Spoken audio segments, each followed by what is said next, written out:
Tak ahoj, vítajte na kanáli For Work and Fun a v dnešnom videu sa pozrieme na tigovú zváračku od Kovaxu Genetic 200 AC/DC, takže poďme na to, vyskúšame a otestujeme ju.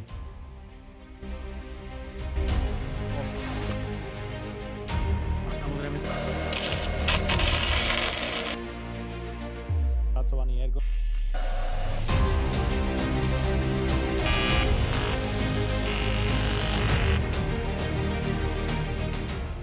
Od nákupu môjho prvého zváriaceho setu od Kovaxu Genetic 220, ktorého video nájdete hore v karte, už uplynul nejaký ten piatok a práve táto recenzia má už 120 000 zliadnutí a práve táto recenzia je strojcom ďalších recenzií ohľadom zváračiek, pretože prilákala na môj kanál niekoľko spoluprác, ktoré ste už mohli vidieť a videá z nich nájdete hore v karte. No ale ďalšie recenzie sa samozrejme pripravujú, bude ich neúrekom, bude tam aj profi a hobby zváracie sety. Takže máte sa na čo tešiť. No a do dnešnej recenzie som dostal pulznú zváračku s vysokofrekvenčným zapalovaním Kovax Genetic 200 AC/DC, takže poďme na to, vyskúšame a otestujeme ju. Do recenzie som taktiež ako príslušenstvo dostal čistiaci sprej na zváracie kukly od Kovaxu NanoClean, mal by vydržať 200 dávok. Je to nanoprostriedok, ktorý nezaneháva čmuhy a vytvára film po očistení. Ďalej tu mám set príslušenstva pre horák, máme tu wolframové elektrody, hubice, klieštiny a tak ďalej. Ďalej tu mám pripravený tigový horák s dĺžkou 4 m, modelové označenie HKT09A4, je to 4-metrová verzia s 8-pinovým konektorom. Horák je ergonomicky veľmi pekne spracovaný, má dizajnové prvky a taktiež je spracovaný ergonomicky. Je tu tlačítko pre vysokofrekvenčné zapaľovanie, klbík proti zalamovaniu a na prvých zhruba 60 alebo 80 cm nájdeme kožený obal pre lepšiu manipuláciu. Ďalej je obal gumený proti náhodnému poškodeniu. Je tu 315-kový šteker, konektor s rýchlospojkou pre napojenie plynu argónu a ďalej 8-pinový konektor pre ovládanie.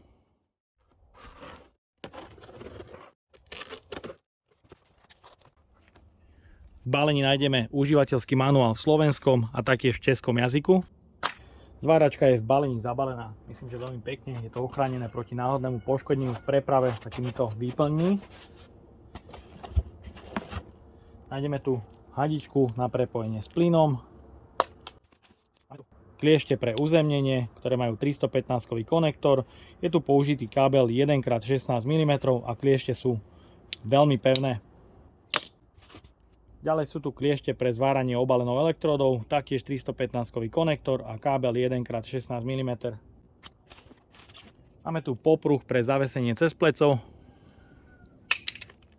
Ďalej je tu balíček, v ktorom nájdete rýchlospojku a taktiež konektory pre napojenie na vašu zváračku.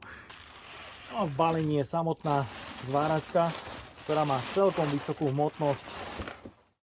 Genetic 200 AC/DC od Kovaxu je primárne určený pre zváranie jednosmerným alebo striedavým prúdom, zváranie rôznych materiálov, či už oceľ, nerez alebo hliník v režime TIG. Je tu ale rozdiel pri režime AC a DC, ktorý si vysvetlíme. Ak zvárame v režime TIG DC, zvárame jednosmerným prúdom a zváranie je teda jednoduchšie, ale zvára sa jedine oceľ alebo nerez. Taktiež horák má vždycky stabilnú polaritu, a teda minusovú polaritu, a materiál, ktorý zvárate, má vždy plusovú polaritu. V režime TIG AC sa zvára striedavým prúdom, kde sa polarita pri zváraní mení počas zvárania vo určitej frekvencii, ktorú si nastavujete vo zváračke. Taktiež tu máte proces čistenia pred zváraním a materiál, ktorý sa zvára, je hliník.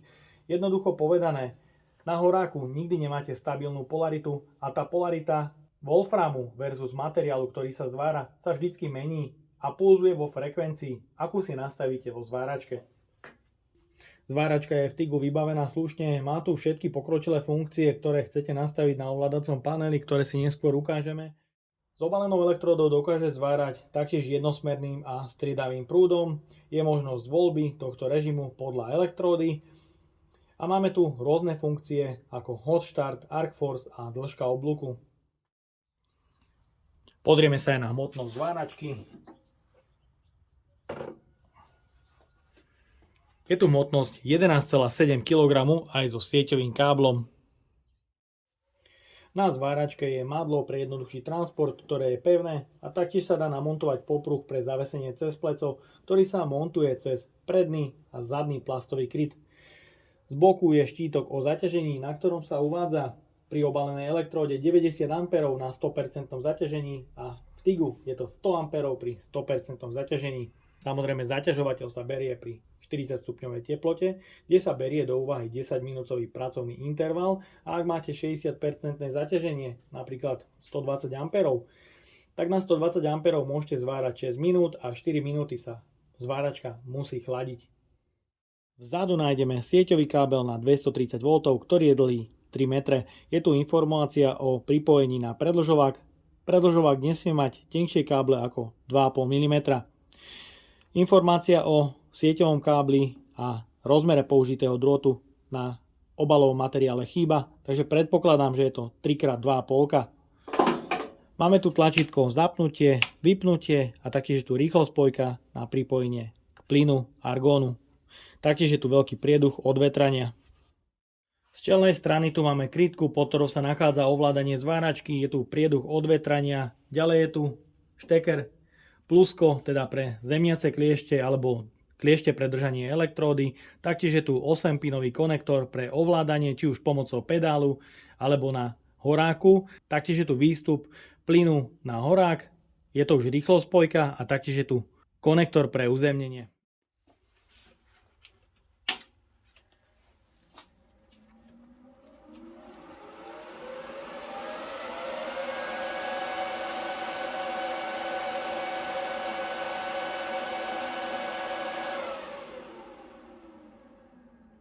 Po zapnutí nabehnú ovládacie prvky a taktiež sa rozbehne ventilátor na maximálnu hlasitosť, čiže maximálne otáčky. Následne sa ale po niekoľkých sekundách ventilátory deaktivujú na nulovú hladinu hluku, čiže v dielni máte nižšiu hlučnosť a zváračka do seba nenaťahuje zbytočne prach. Pri zváraní sa ventilátory znova zapnú a čas opätovného vypnutia ventilátorov, ak sa so zváračkou nezvára, je 7 minút na dochladenie mašiny. Máme tu ochranný kryt ovládacích prvkov. Je tu kóder s možnosťou potvrdenia, ktorý po stlačení znázorňuje aktuálne nastavenia v ampéroch. Ďalej tu máme ledku pre volty, ledka pre napojenie zo siete, kontrolka prehriatia stroja, nastavenie času, percent a herce. Ďalej je tu 6 mikrospínačov pre nastavenie zváračky, máme tu test plynu, ďalej možnosť zapnúť vysokofrekvenčné zapaľovanie, pulzný režim, možnosť zvárať v režime dvojtakt a štvortakt, režim striedavého a jednosmerného prúdu pre TIG a zváranie obalenou elektrodou, ktoré má pokročilé funkcie ako hot start alebo arc force. Celý priebeh nastavenia zvárenia v TIGu je veľmi pekne zobrazený. Ak máme navolený jednosmerný prúd, nastavenie je jednoduchšie. Máme tu nastaviteľný predfúk, ďalej nábehový prúd, čas nabehnutia na maximálny prúd, čas klesania prúdu na 30 A a samozrejme dofúk. Ak zapneme pulzný režim, dostávame sa do pokročilého nastavenia, kde si vieme nastaviť pulzovanie v percentách, herce a samozrejme sa dostávame na koniec zvárania. Taktiež ak navolíme režim striedavého prúdu, dostávame sa do ďalších nastavení, kde máme možnosť nastavenia čistenia, teda balansér, a taktiež je tu nastavenie frekvencie pre AC. Myslím, že to menu je veľmi pekné, prehľadné a jednoduché. Pre odskúšanie zváračky som si pripravil rôzny spotrebný materiál a taktiež rôzny materiál pre zváranie. Budeme zvárať prevažne tupé a kútové zvary. Začíname zváraním metódou obalenou elektródou od priemeru 2 mm až do 4 mm a vyskúšame zvárať aj nehrdzavejúcu oceľ.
Ďalej budeme pokračovať v režime TIG DC, teda jednosmerným prúdom na hrúbke materiálu 1 mm.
Ďalej budeme pokračovať plechom o hrúbke 2 mm.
Vyskúšame zazvárať kútový zvar na hrúbke materiálu 6 mm.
Ďalej pokračujeme hrúbkou materiálu 3 mm nehrdzajúca oceľ.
No a v režime striedavého prúdu pre TIG vyskúšame zvárať hliník. Je to pre mňa ďalšia výzva naučiť sa zvárať hliník v metóde TIG AC. Musím povedať, že pri zoznamovaní sa s metódou TIG AC už sú nejaké tie skúsenosti a môžem to ako tak ohodnotiť. Je tu dosť vysoká spotreba plynu. Minul som 2 8 litrové fľašky argónu natlakované na 200 barov a táto tretia je 20 litrová, takže dúfam, že mi vystačí. Ak nie, budem trénovať ďalej, dokým nebude požadovaný efekt z várancov. No a taktiež musím povedať, že je treba porozumieť materiálu, pretože je to hliník, ktorý sa nechce spájať až tak dobre ako oceľ alebo nerez. A taktiež je potrebné do detailu porozumieť zváračke. Má o mnoho viac funkcií ako TIG DC, takže každé nastavenie zváračky má určite veľký vplyv na samotný zvárenec a nie je jedno, aký typ zvaru robíte, či je to zvar na tupo. Tu sa vám podarí už behom chvíľky nazvárať celkom pohľadný zvar, ale ak začnete zvárať dva materiály dohromady, rôznej hrúbky alebo aj rovnaké hrúbky, začína tu problém, pretože ten materiál sa doslova nechce spájať. Takže poďme si ukázať, aké zvary sa podarili mne na Genetic 200 AC/DC. Takže poďme na to.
Tak a máme tu záver. Odskúšal som zváračku od Kovaxu Genetic 200 AC/DC. Podľa môjho názoru v každom režime zvárania zvára veľmi pekne, zvláda obalenú elektródu až do 4 mm. Myslím ale, že každý, kto sa pozerá po tejto zváračke, ju nepotrebuje na elektródu, ale primárne pre zváranie v TIGu, či už AC alebo DC. Zváranie ocele a nehrdzávajúcej ocele ide veľmi pekne. Mohli ste vidieť malé krátke zvary v TIGu na oceli a nehrdzávajúce oceli. Boli podľa môjho názoru pre začiatočníka veľmi pekné. Taktiež vysokofrekvenčné zapaľovanie na horáku. Áno, stávalo sa mi, že som kiksoval.